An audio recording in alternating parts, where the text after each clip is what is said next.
Instance. Ah, et qu'est-ce que ça veut dire, instance?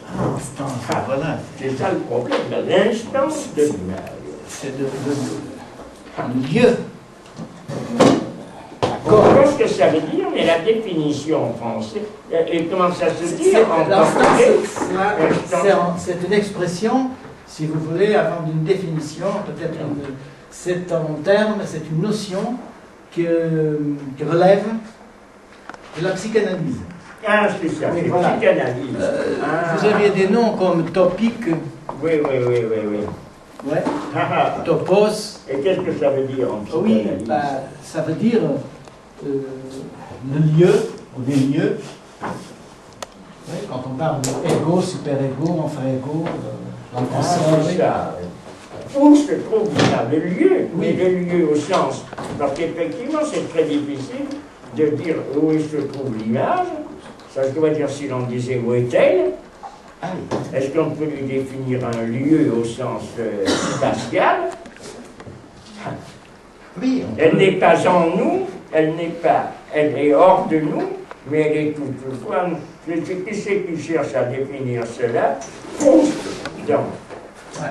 dans la recherche du temps perdu, et c'est une grande partie consacrée à ça. Est-ce que le souvenir est en nous? Est-ce qu'il est hors de nous? Et l'image auquel c'est approché, la sensation, le sens ou extra. Ah, bonjour. bonjour. J'ai mis du temps. Mais c'est ça.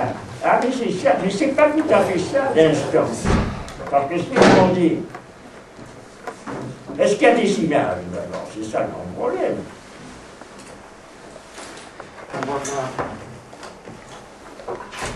C'est très intéressant.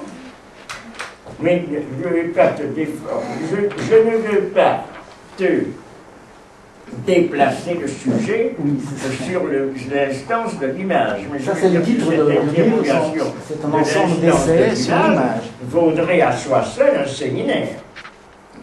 Eh oui.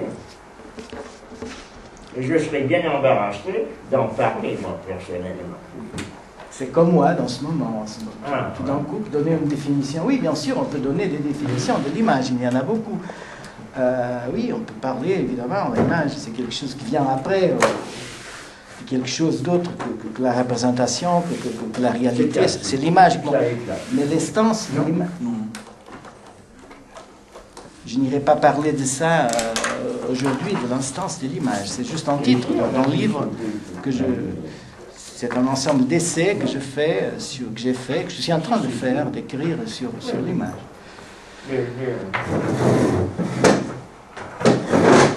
J'ai marché à sauter. Oui, peut-être. Et vous avez Et parler de façon à ce que je puisse entendre. D'accord. Merci. Donc, bonjour à tous. Mon nom est Carlos França. Je suis né au Portugal. J'ai fait des études en France, ici à Paris 8. J'ai fait un 2A avec René Scherrer et Jean Borel, qui malheureusement n'est pas entre nous. Après, j'ai fait un autre 2A à l'école pratique des hautes études avec Fernando Gil sur Kant, plus précisément sur les rêves d'un visionnaire. C'était un texte très peu kantien, disons, pour ce qu'on connaît des textes de Kant, surtout les textes des trois critiques. Et après, j'ai fait un doctorat au Portugal, à Prague, à l'université de Minho, sur déconstruction et modernité, l'expérience esthétique et la question de l'œuvre d'art. Il y a un sous-titre. Voilà. Et maintenant, je vais lire le sujet, la thématique de ce que je vais lire, en rapport naturellement avec mon travail. En tant que philosophe et en tant que chercheur. En ce moment, je suis chercheur dans la Fondation de la Science et de la Technologie à Lisbonne. Je donne des conférences de temps en temps et j'écris aussi des petits essais, ou des essais, disons, pour des revues spécialisées. Dans ce moment, je fais un séminaire à l'université aussi catholique de Porto, dans un centre de recherche. Et le texte que je vais lire, c'est un peu centré aussi sur des questions françaises, naturellement, même du département à l'époque, parce que je vais parler sur postmodernité et déconstruction. Avant de lire, je vais vous prévenir qu'à mon avis, le concept, qu'est-ce qu'un concept, un begriff, bon, la notion, je préfère le terme notion, c'est plus imprécise si vous voulez, ça nous élargit plus le champ de l'horizon de compréhension dans ce sens. Je disais que le terme postmodernité, c'est pas synonyme de déconstruction. Pas du tout. On va le voir. Bon, mais je vais lire et j'espère que vous aimez le texte et après on va discuter. Donc, déconstruire, c'est en quelque sorte résister à la tyrannie de l'âme, du logos, de la métaphysique occidentale, dans la langue même où elle s'énonce, avec l'aide du matériau même que l'on déplace, que l'on fait bouger à des fins de reconstruction mouvante. La déconstruction, c'est ce qui arrive, ce dont on ne sait pas s'il arrivera à destination, etc. Arboure une sorte de controverse. La modernité, question controversée, est devenue depuis bien longtemps un classique honoré, respecté. Si l'on revient aux fameuses querelles de la fin des années 70 et du début des années 80, pendant lesquelles la modernité ou le modernisme s'est constitué autour des jeux de la postmodernité au postmodernisme, qui émergeait alors à travers ses protagonistes, parmi lesquels des critiques d'art, des sociologues de la culture, des théoriciens de l'art et de l'esthétique, des architectes renommés, et aussi quelques philosophes connus. Parmi eux, Jean-François Lyotard, qui venait de publier en 1979, et avec grand succès, son livre intitulé précisément « La condition postmoderne », dont l'objet était, et je cite l'auteur, « la condition du savoir dans les sociétés les plus développées ». Fin de citation. L'auteur attirait l'attention sur le fait que son étude était, je cite, un rapport sur le savoir dans les sociétés les plus développées auprès du gouvernement du Québec à la demande de son président. Fin de citation. Dans son introduction, l'auteur affirme, je cite, qu'on a décidé de nommer cette condition du savoir postmoderne. Selon Lyotard, je cite, ce mot désigne l'état de la culture après les transformations qui ont affecté les règles de jeu de la science, de la littérature et des arts à partir de la fin du XIXe siècle. Fin de citation. J'aimerais souligner ici le fait que dans le dernier paragraphe de l'introduction de ce livre, Lyotard fait une dédicace à l'Institut Polytechnique de philosophie de l'Université de Paris 8, Vincennes, au moment très moderne où cette université risque de disparaître et cet institut de naître. Fin de citation. Nous voilà ici aujourd'hui, 34 ans après la publication de cet important petit livre, en train de mettre en question la postmodernité et sa déconstruction. En tout premier lieu, j'aimerais vous dire combien il est important pour moi de me trouver ici, dans cet espace singulier de liberté qui a toujours été et restera de l'être l'Université de Paris 8. Les temps et les lieux ont changé, et malgré cela, le département de philosophie de cette université continue à être, à mes yeux, un lieu de réflexion et de débat autour de la philosophie dans tous ses états. L'analyse et la généalogie du discours, l'histoire de la philosophie politique, l'esthétique et la philosophie de l'art. Entre autres sujets, bien sûr, mais pour moi, c'est fondamental. Dans les années 90, et toujours dans le département de philosophie de cette université, exilé à Saint-Denis, j'ai suivi régulièrement l'enseignement de René Scherrer dans son séminaire L'analogie des arts et des sciences. René Scherrer est un professeur et un philosophe, je dois le dire ça particulièrement. Il ne veut pas que je dise ça, mais il faut que je le dise, parce que c'est vrai, c'est la vérité. René Scherrer est un professeur et un philosophe qui m'inspire une grande estime et une grande considération. au-delà de la renommée de son œuvre, qui est aujourd'hui reconnue et étudiée au niveau international, au Brésil par exemple, dans beaucoup de départements de philosophie de diverses universités. Je tiens à laisser ici mon amicale gratitude envers l'hospitalité philosophique de René Scherrer.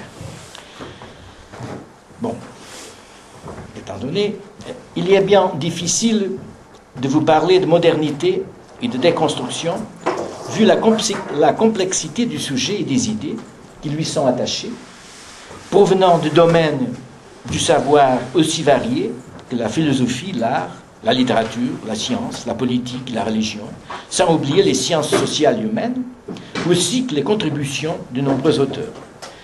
Ce serait donc trop risqué de vous proposer une conférence sur la modernité et la déconstruction centrée dans une perspective historique et fermée, pleine de citations et de commentaires d'auteurs reconnus, ce qui annulerait tout le sens critique du thème que je me propose d'aborder ici dans ce séminaire. Un des objectifs de ma présentation est celui de mettre en question l'œuvre d'art dans sa relation avec la modernité et la déconstruction. Et je me permets de souligner d'ores et déjà le fait que ce rapport serait analysé dans la perspective de la déconstruction.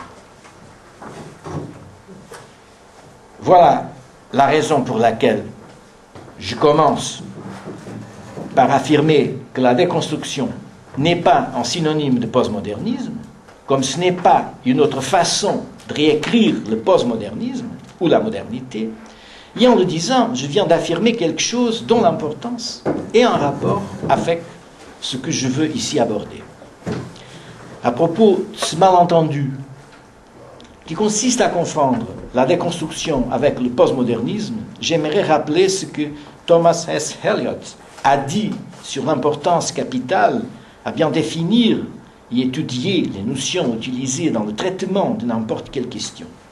Il pensait à la critique littéraire, qui, d'après lui, utilise souvent des notions sans en donner une définition préalable et en les utilisant indûment pour expliquer d'autres choses dont l'intention et l'extension finissent par ne pas être examinées. Je suis certain qu'il ne s'agit pas d'un caprice terminologique ou sémantique, car il s'agit d'une question qui mériterait son analyse approfondie.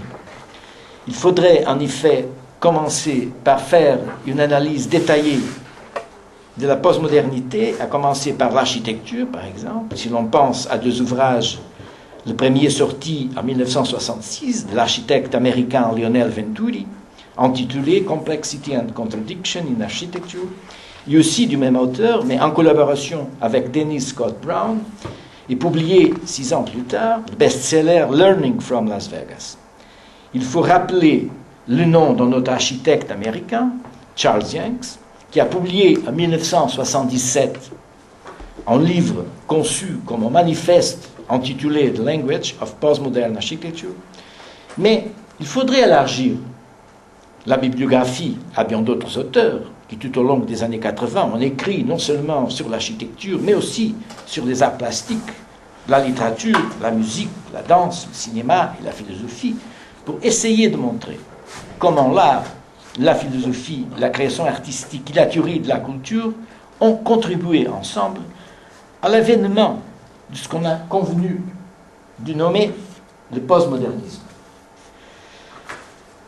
Relativement à n'importe quelle unité socioculturelle ou totalité organique dans laquelle toutes les composantes de la vie ont leur place assurée. L'unité organique, dans le sens de la modernité artistique, peut se passer du référent, unité objective, de même que le sens peut se passer de sa transcendance crédible. Nous savons que les normes sont souvent des actes d'exclusion, et ce que l'expérience artistique moderniste nous a appris à ce sujet, nous pouvons le reconnaître autant avec les avant-gardes dans ses multiples versions cubistes, dadaïstes, expressionnistes, surréalistes, constructivistes, futuristes et suprématistes, qu'avec l'architecture moderne, en particulier avec l'école mouvement Bauhaus, dont les protagonistes ont toujours exprimé une certaine méfiance, voire un mépris, envers les normes et les règles considérées comme des éléments qui portait atteinte à la liberté de la création artistique. En tant que réaction moderne, le postmoderne est en quelque sorte sa dernière vérité, ouvrant la voie sur la réalisation de ces possibilités pas encore accomplies. Alors, un autre chapitre qui s'appelle titré « Ni petit récit, ni méta-récit ». Alors quoi? Il y a ceux qui ont cherché à finir avec la modernité en la remplaçant par une postmodernité soi-disant libérée de ses métanarratifs, en inventant une postmodernité formelle et éclectique, éphémère et fracturante, rendant ainsi la postmodernité comme un jeu historiciste au style et aux formes esthétisantes avec lesquelles on essaye d'annoncer le râle posthume de la modernité. Il s'agit, d'après nous, d'une vision risquée et appauvrissante de la modernité, puisque la postmodernité attire ce qui n'a pas valeur de mémoire, et ceci qui est souvent utilisé pour définir précisément le postmoderne, une limitation imposée au moderne, alors que celui-ci projette dans le présent, entraînant avec lui le passé et transportant tous les deux vers l'avenir.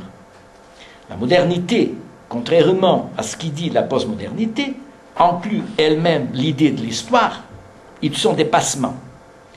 La postmodernité se nourrit en grande partie des emblèmes et des marques laissées par l'histoire d'un passé vidé de sens et qu'elle cherche à tout prix à réactiver à travers un présent finalement restauré et restitué à nouveau au présent.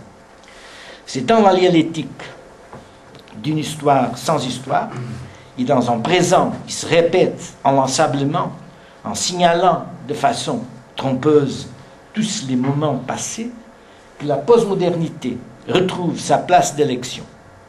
Elle se dresse sur le podium d'une histoire finale qui célèbre de façon anarchique l'ordre d'un passé toujours trop élégant et qui mérite de ce fait d'être abordée avec distance, tête froide et un peu de cynisme. Cette idée entraîne beaucoup de contradictions, la plus flagrante étant celle de ne vouloir pas accepter que tout ce qui est reçu serait d'hier, doit être soupçonné, parce que la fin de la croyance au progrès n'a rien à voir avec la chute apocalyptique dans l'irrationalité. Gianni Vattimo, philosophe italien, par exemple, voit la postmodernité comme une manière, une façon différente d'interroger les rapports entre la tradition et l'innovation, y voyant la sortir du moderne, non pas par un dépassement, mais par un surmontement. La postmodernité est une crise pathétique de la modernité, le dernier soulèvement du moderne contre soi-même, le dénouement même du récit moderne. Le projet moderne dont parle Habermas ne sera jamais achevé, perfectionné, mort ou dépassé, mais simplement inachevé. La modernité inachevée est donc déconstructible à partir d'elle-même et dès le moment qu'elle interprète le moderne, mais sans le côté téléologique. L'événement de la modernité, dans la perspective de la déconstruction, est ce qui ne se laisse pas anticiper. La puissance ou la pulsion de l'archivation du moderne permet, depuis toujours, l'ouverture de l'horizon de l'avenir à toutes sortes d'expérimentations. La reconstruction des ruines devient simulacre, greffé en nouveau corps à l'intérieur d'un corps déjà existant. Voilà le miroitement spectral qui conservera la mémoire des ruines modernes sans les reproduire.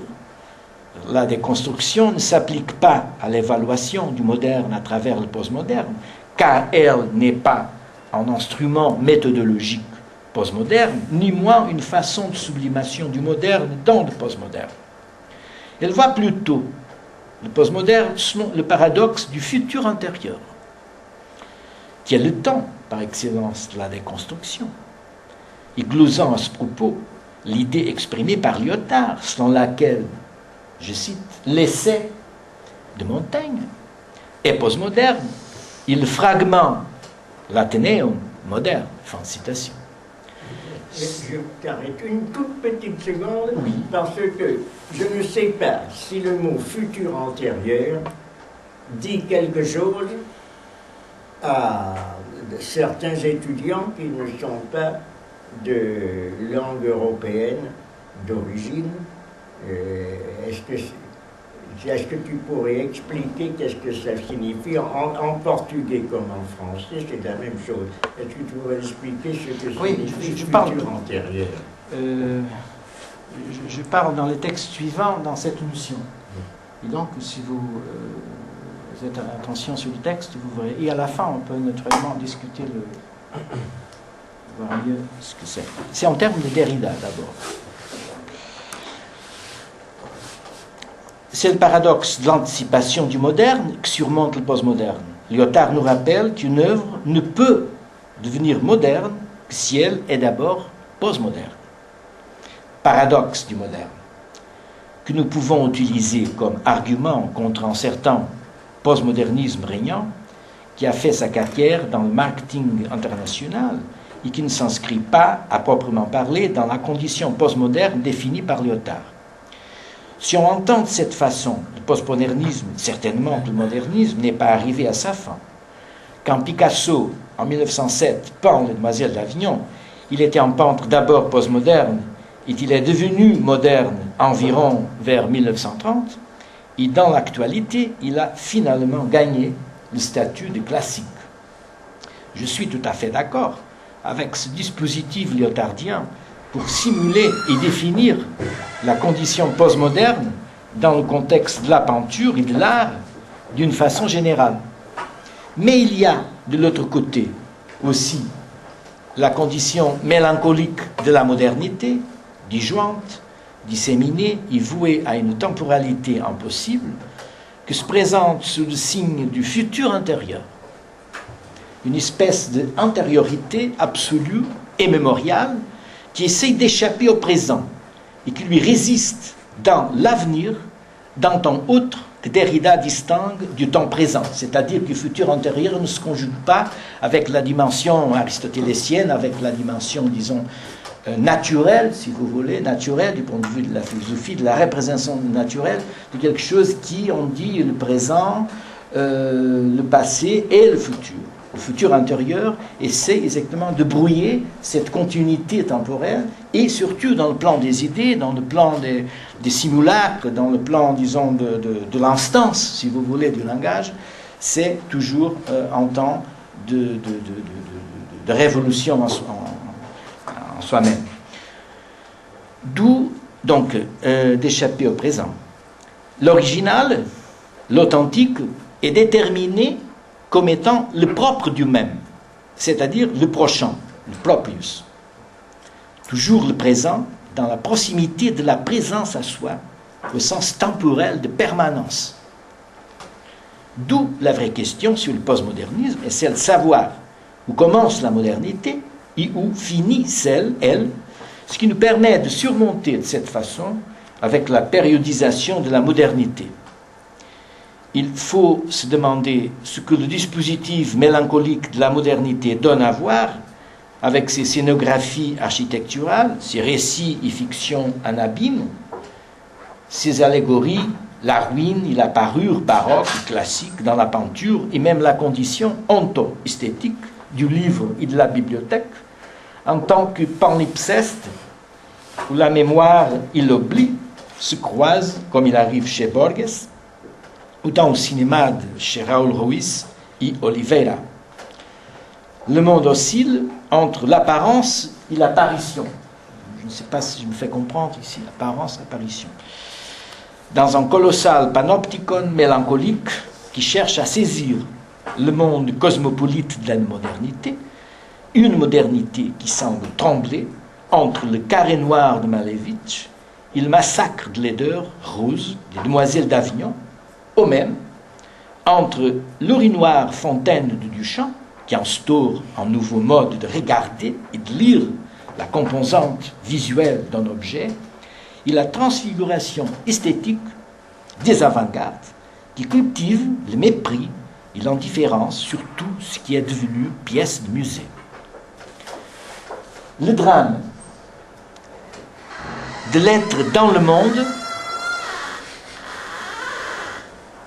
dont on parle Sartre dans La nausée, à travers les héros Roquentin, fait partie d'une expérience structurée sur l'analyse métaphysique qui nous offre un récit en même temps angoissé, grotesque et féroce. Les anges mélancoliques de la modernité traversent l'histoire du XXe siècle avec l'ombre de l'apocalypse dans les yeux pluriel de de l'inconscient.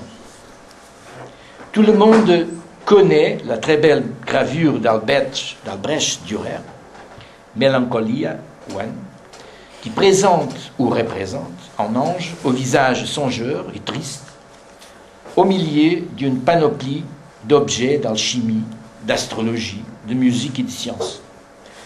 L'ange regarde par la fenêtre un lac immense.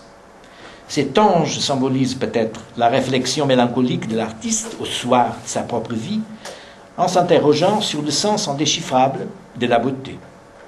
D'une certaine manière, nous pouvons faire une analogie entre la nausée de Sartre et une forme de mélancolie moderne, comme celle qu'apparaît dans les tableaux de Dérand, de Chirico, de Klossowski, de Edward Hooper ou de Lucian Freud. Mais l'effet mélancolique, ainsi que l'effet de séduction ou de simulacre, ne cherche pas à réduire l'être au sujet. La pensée libérée des grandes structures d'une philosophie de l'histoire, encore prise dans sa condition métaphysique, va suivre une démarche déconstructrice, ouvrant la philosophie à l'événement, à la singularité, à la différence avec un A, sans tomber dans la voie d'une véritable archéologie du moderne. Derrida, dans ce contexte de la pensée, a cherché à rompre avec le cercle vicieux des illusions de vérité, en faisant briser toute l'architecture de l'esprit métaphysique qui commande notre façon de penser. Et je cite Derrida maintenant. L'anticipation ouvre à l'avenir, mais du même coup, elle neutralise, elle réduit, elle présentifie, elle transforme en mémoire, en futur antérieur, donc en souvenir, ce qui s'annonce comme avenir demain. Donc l'impression de no future, non futur, est liée paradoxalement à une ouverture plus grande, à une indétermination, à une béance, voire à un chaos, un chasme, je ne sais pas comment ça se prononce. N'importe quoi peut arriver, mais c'est déjà arrivé. C'est déjà arrivé. C'est déjà arrivé, la mort est déjà arrivée. C'est l'expérience de la mort. Et pourtant, comme la mort, l'événement, l'autre, c'est aussi ce qu'on ne voit pas venir, ce qu'on attend sans attendre, et sans horizon d'attente. Citation du livre Échographie de la télévision. Fin de citation. D'une autre question. Comment considérer le postmodernisme s'il crée finalement quelque chose d'ancien, avec l'ancien, à partir de l'ancien, en répétant une fois de plus ce qui jadis a déjà été fait et qui désormais sert tout simplement de prétexte et de révisitation pour redessiner, de restyling, les formes et les styles dépassés depuis si longtemps, et par conséquent qui portent en elles une plus longue durée que les œuvres créées par la modernité.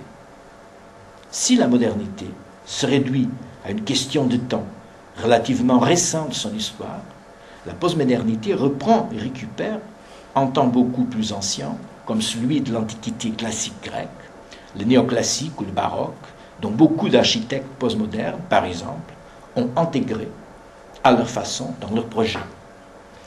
Cette forme de cohabitation généralisée de tous les styles que le postmodernisme pratique couramment associe non seulement l'avant-garde à la tradition, mais fausse le jeu subversif de la modernité pour la rendre, au fond, un cliché parmi d'autres. Les faits de délégitimation et de désappropriation menée à différents niveaux par le postmodernisme cherche à rendre la modernité comme un pragmatisme privé de métanarratif, ni condition d'espoir, et où il n'y a place ou la place que pour une optimisation des performances du système politique, scientifique, technologique, éducatif, esthétique, artistique, culturel, juridique, économique et institutionnel. Dans ce cadre, l'État fournit, lui aussi, toute une série de narratifs, énoncés, normes et lois qui sont discutés par le pouvoir politique et promulgués ensuite. La question du postmodernisme que nous avons essayé d'analyser ici, dans la perspective de la déconstruction, doit être entendue dans une perspective herméneutique qui cherche avant tout à comprendre l'effet de la relation entre la légitimation du savoir et du pouvoir dans le cadre tracé par la technoscience et de l'informatisation croissante de la société contemporaine. Nous vivons aujourd'hui le temps de la gestion et qui auparavant était celui de la fin des idéologies, la fin des idéaux, de transformation de la société.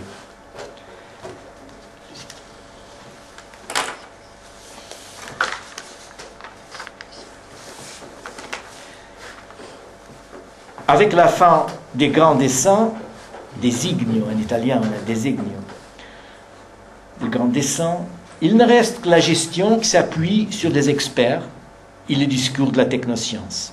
Il est donc important de ne pas confondre les différents interprètes du postmodernisme avec le postmodernisme lui-même, puisqu'il est important de saisir de quoi parle-t-on quand on s'occupe du postmodernisme.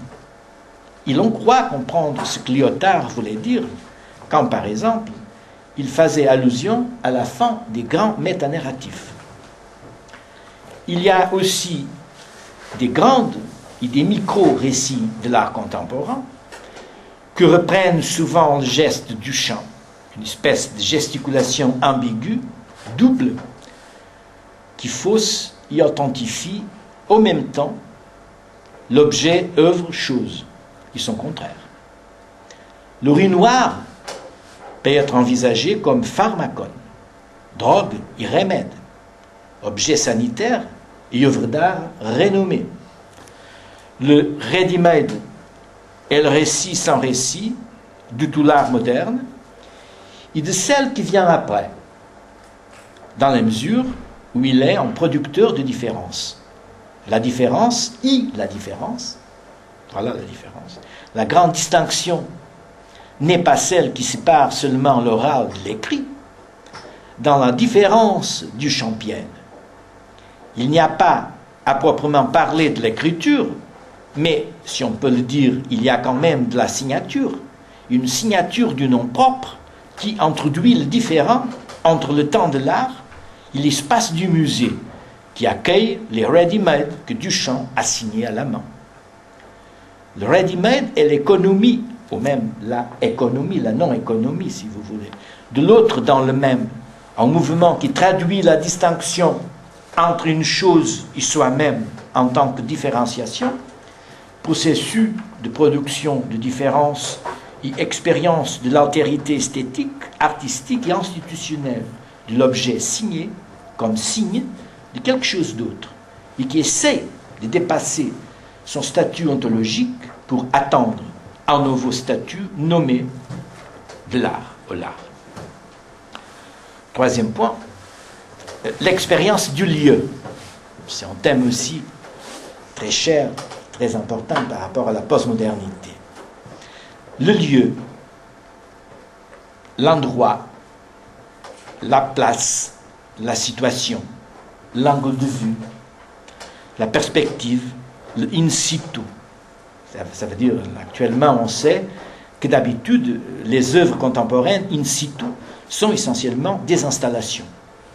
Si les œuvres à l'origine étaient conçues pour un lieu précis, et si elles ont été déplacées dans d'autres lieux, comme le musée, ou comme les musées, alors cela peut être très bien contribué pour modifier leur signification. C'est une question la philosophie anglaise que je fréquente de temps en temps cherche à voir avec les fameuses phrases, bon, à travers la réalité. Pour juger une réalité, il faut phraser. C'était aussi une des questions intéressantes et importantes de la condition postmoderne de Lyotard.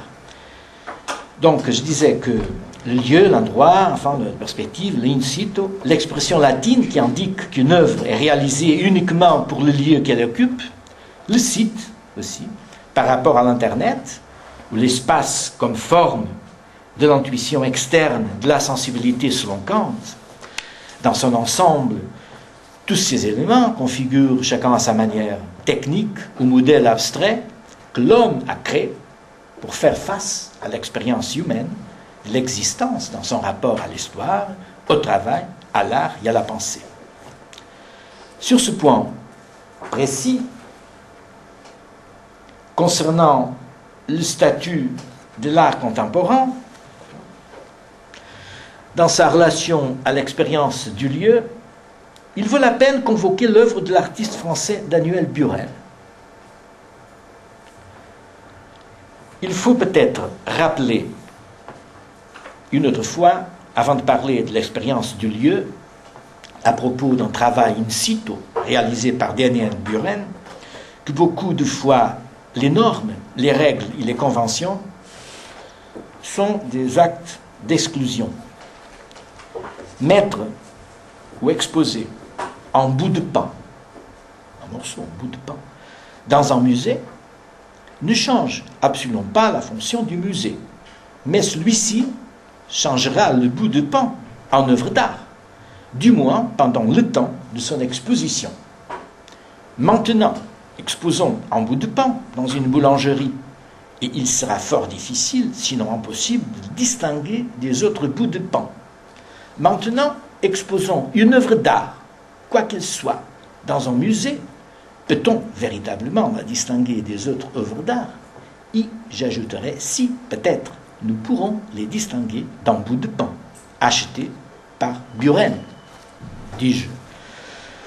Il s'agit dans ce cas d'un petit récit sur la condition postmoderne d'un bout de pain exposé dans un musée, pour nous montrer peut-être la différence entre l'esthétique comme idéologie de l'illusion et l'esthétique comme perception.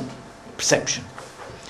D'un côté, l'esthétique de l'objet concret, naturel, l'esthétique sans art, sans œuvre et sans technique.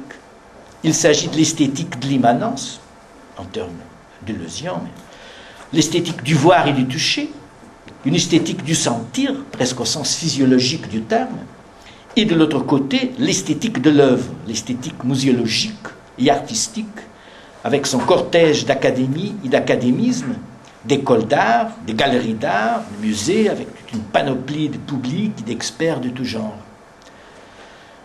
Si vous voulez, l'esthétique sensible correspond au plan de la vie, proprement dite, et du monde des gens, notre monde. Les sens est traversé par une multiplicité d'images, de sons et de reflets, venus de dehors, de l'agitation de la vie des grandes villes, ou de la tranquillité paisible de la vie de campagne. Mais il y a aussi une autre esthétique qui décolle du plan sensible de la vie. Il s'agit de l'esthétique rationnelle ou intelligible. Les objets de leur représentation ainsi que la technique ont une importante présence formelle et idéale. Nous pourrions même essayer de comprendre, à partir d'une philosophie esthétique du sens commun, comment est-ce que les artistes postmodernes comme Daniel Buren arrivent pour réaliser ces œuvres.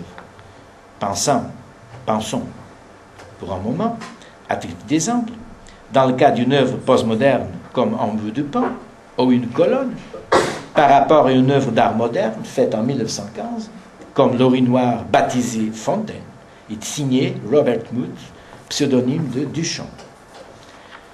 Dilemme, simple geste ou provocation, probablement la dimension intelligible ou même mentale de l'esthétique de l'art est faite à travers l'expérience de l'œuvre d'art comme telle. Comme telle, c'est en termes d'Héridien. C'est-à-dire par des peintres comme Picasso, Matisse, Magritte, ou plus récemment Bacon, Lucian Freud ou Paul Arré, peintre portugaise. Et pas faite par des artistes postmodernes, déguisés en boulanger. Il n'y a pas une hiérarchie ou une primauté du côté intelligible, rationnel de l'esthétique sur le côté sensible ou vice-versa. Il s'agit dans ce cas seul de comprendre le sentir créatif comme expérience intégrale dont parle Bergson, qui n'a pas besoin d'œuvre. Bergson insiste sur un point capital de l'expérience du vivre selon laquelle la lugrée, la fameuse durée, nous porte dans une direction complètement diverse, en voyant la réalité comme un débit ininterrompu d'imprévisibles nouveautés. L'élan vital, le vitalisme de la durée, qui comporte des multiplicités temporelles, spatiales, actuelles, virtuelles, continues et discontinues. Gilles Deleuze, à propos de l'élan vital de Bergson, dit, je cite, qu'il s'agit toujours d'une virtualité en train de s'actualiser, d'une simplicité en train de se différencier, d'une totalité en train de se diviser. C'est l'essence de la vie, de procéder par dissociation et dédoublement, par dichotomie. Fin de citation. Citation du livre, petit livre. La coupe de fruits sur la table est bien perçue par la bonne, mais il faut le grand art de Cézanne pour rendre visible ce que l'on voit tous les jours, mais sans se rendre compte de le voir effectivement. Merleau-Ponty disait à propos de l'exercice du voir, je cite, « la profondeur, le velouté, la mollesse, la dureté, même des objets. » Cézanne disait même leur odeur. Fin de citation. L'art est un mensonge qui dit la vérité. Bergson insiste sur le détachement pour nous montrer le recul, le distancement qui exige son travail naturel, ainsi que Heidegger nous parle de l'occultation et de révélation, ou Derrida de la cécité du dessinateur, le comparant même à un aveugle, pour ainsi mieux nous transmettre l'expérience d'une visibilité invisible, qui apparaît et disparaît dans le seuil d'un monde encore à venir, advenir, à revenir. Il est donc bien vrai que l'art donne à voir, comme disait Klee. Citation, il n'imite pas le visible, il rend visible.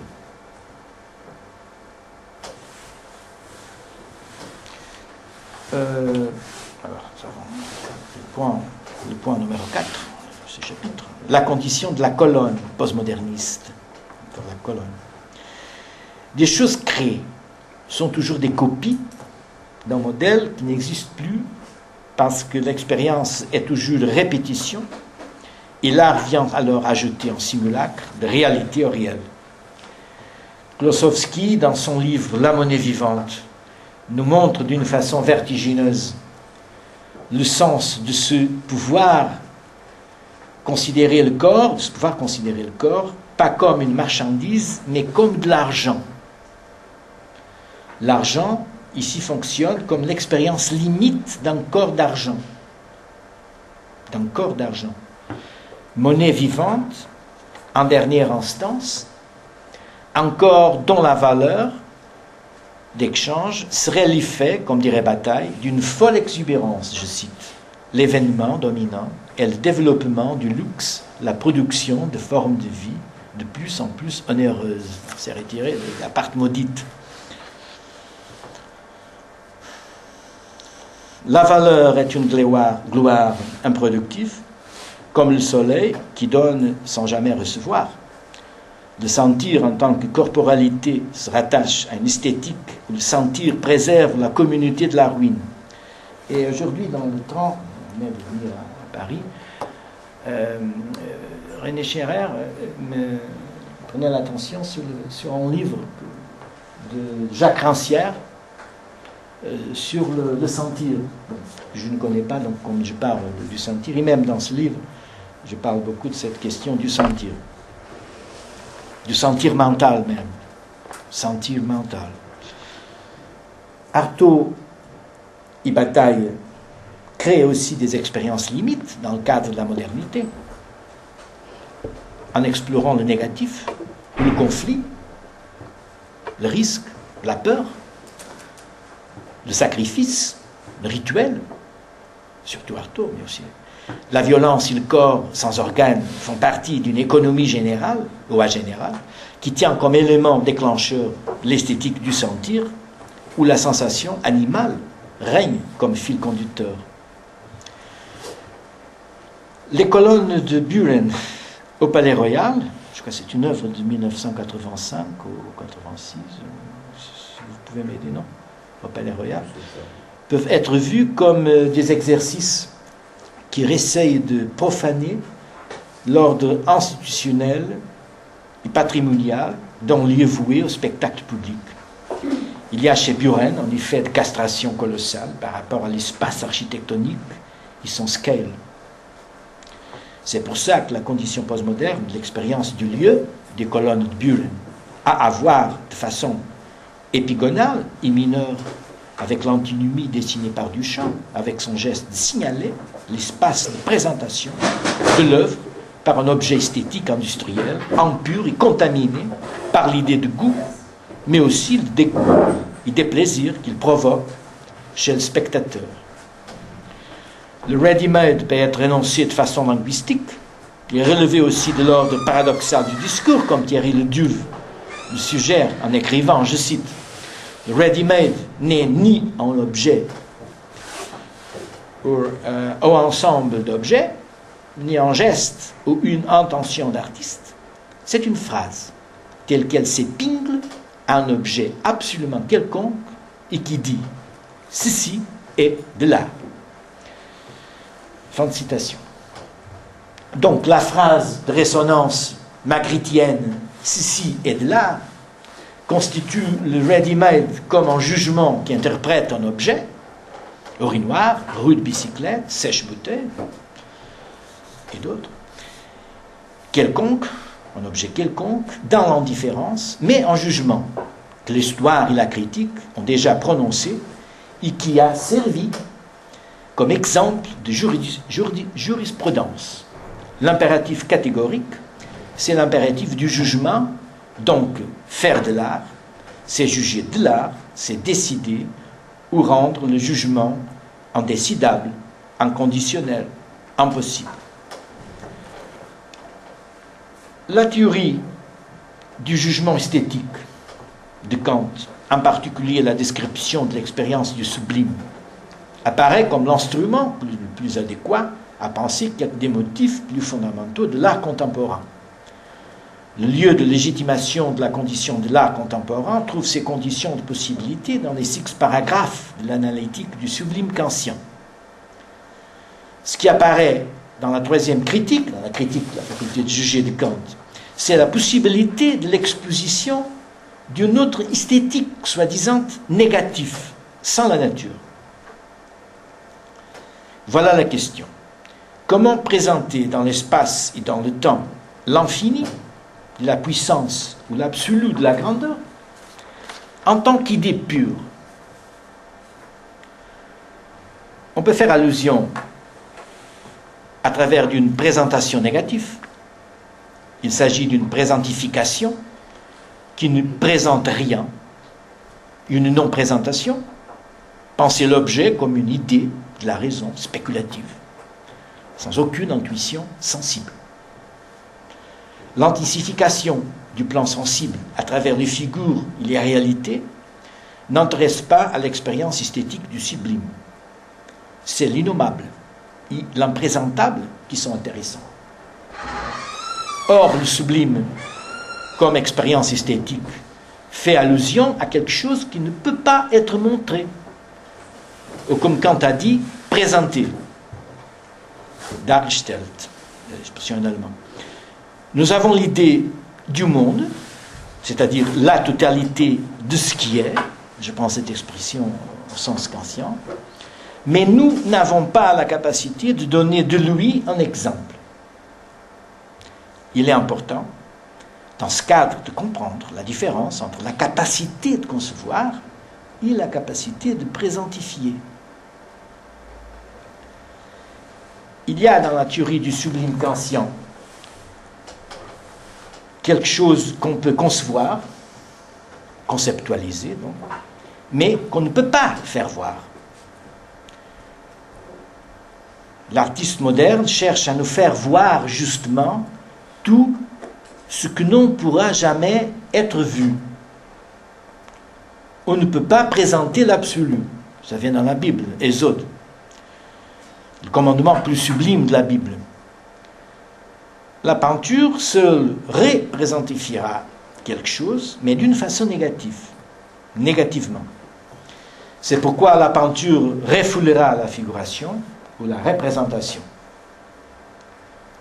Cela veut dire que Rothko ne représente pas, à mon avis, il peint seul des représentants, des peignants, tous les faits de présence et de la présence. La condition postmoderne de l'art place la question fondamentale qui a à voir avec le lieu de la présentation de l'œuvre. Lyotard, dans son petit essai épistolaire, attire l'attention sur ce point. Devant une toile, je me réfère au livre postmoderne expliqué aux enfants.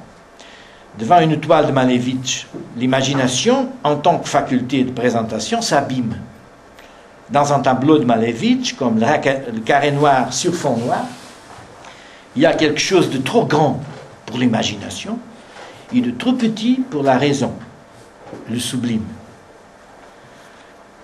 Derrida transforme la figure de la représentation négative de l'impossible dans une nouvelle, radicale expérience de la pensée, ce qui lui permet d'aborder et travailler sur des thèmes si importants comme le don, l'amitié, le parjure, la peine, la mort, la peine de mort, le carnophalogocentrisme, l'itérabilité, la mort, la déconstruction, bien sûr, la carte postalisation, la souveraineté, l'animalité et l'hospitalité que René Scherrer a lui aussi abordé dans un livre profond et important qui commence par un très beau poème d'Yves Bonnefoy au sujet de l'autre qui s'approche, que l'on fasse une place à celui qui s'approche, personnage ayant froid et privé de maison.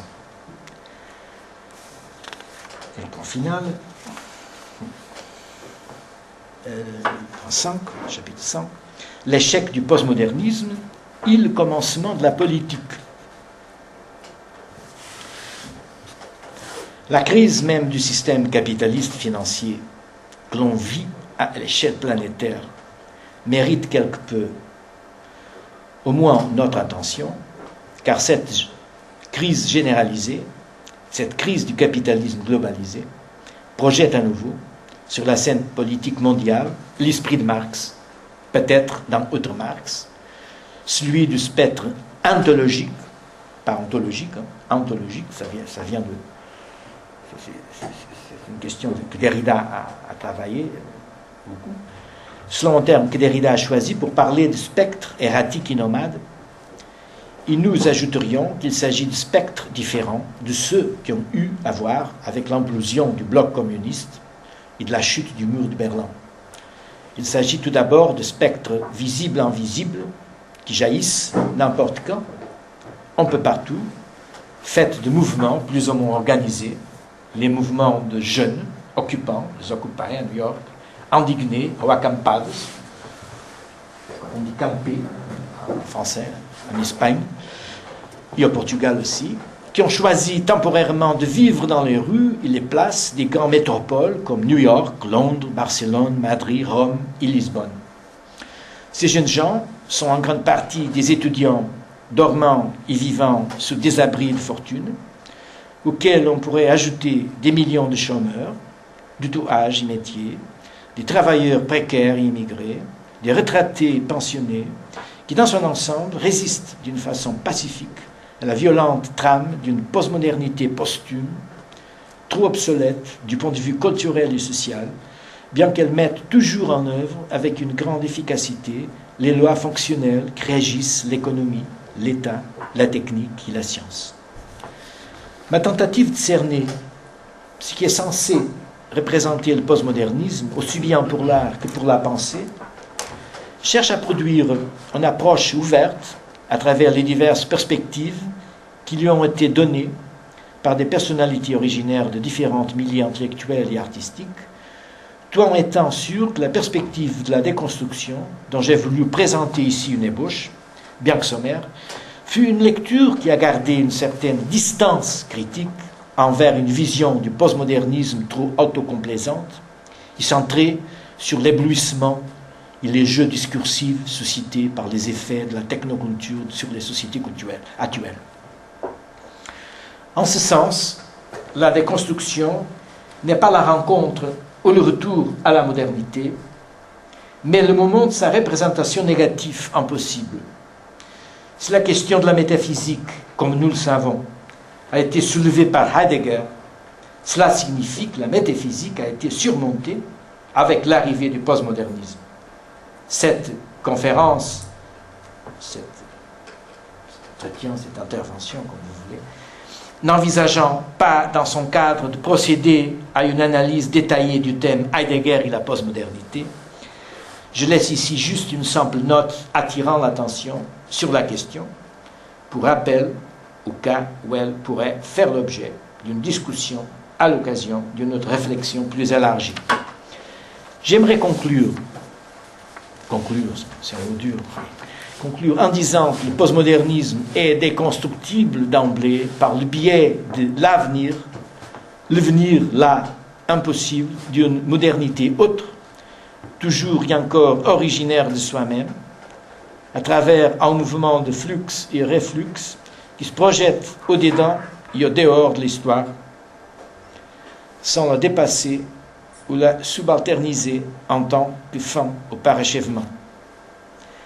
Et c'est sur ce point que la déconstruction, au contraire du postmodernisme, ne cherche pas à élaborer des narratifs de séparation, de confrontation ou d'exclusion entre les mondes modernes et postmodernes sur la base d'une croyance à une raison absolue, émancipatoire, ou à l'idéal du progrès, en partant d'une logique qui aujourd'hui s'étaye sur des comportements irrationnels, désenchantés, ou sur l'appel au scepticisme en tant que programme et attitude politique. Les notions de passage et d'abîme sont sous-jacentes à l'analyse que nous menons quand nous précédons à la déconstruction du postmodernisme, car celui-ci cherche à comprendre la modernité en tant que processus dominé par la raison instrumentale émancipatoire, alors que lui, il est déjà le désenchantement déceptif provoqué par cette même raison moderne tombée dans l'abîme des contradictions et des fondements qui la ruinent. La critique de la modernité se borne ainsi à défiler la toile de contradictions, erreurs et imperfections qui sont au fondement de la modernité, même qui sera rachetée ultérieurement par le postmodernisme. L'union de tout le discours en tout en différencié est une des prémices du postmodernisme qui souvent assimile hâtivement la modernité à l'histoire linéaire et univoque d'un sujet qui se perfectionne comme si ce sujet abstrait planait au-dessus de l'histoire qui le rend imparfait, exploité et soumis à l'oppression et la souffrance. Le capitalisme postmoderne libéral a rendu indifférenciable ce qui se passe dans le monde globalisé du fait qu'il est devenu une force hégémonique unilatérale après la chute du mur de Berlin et la faillite des États communistes qui s'opposaient à lui. Pour la même raison, nous assistons depuis des années à l'implosion du capitalisme libéral financier et partant au processus global de prolétarisation des sociétés qu'il a suscité. Qu'ils se détrompent, les postmodernes de l'individualisme, le capitalisme n'a pas fait de se transformer en consommation naturelle. Il continue d'être une machine à appropriation économique mercantile. Le système en est donc devenu une crise permanente qui pourra conduire à des explosions sociales incontrôlables aux conséquences impensables.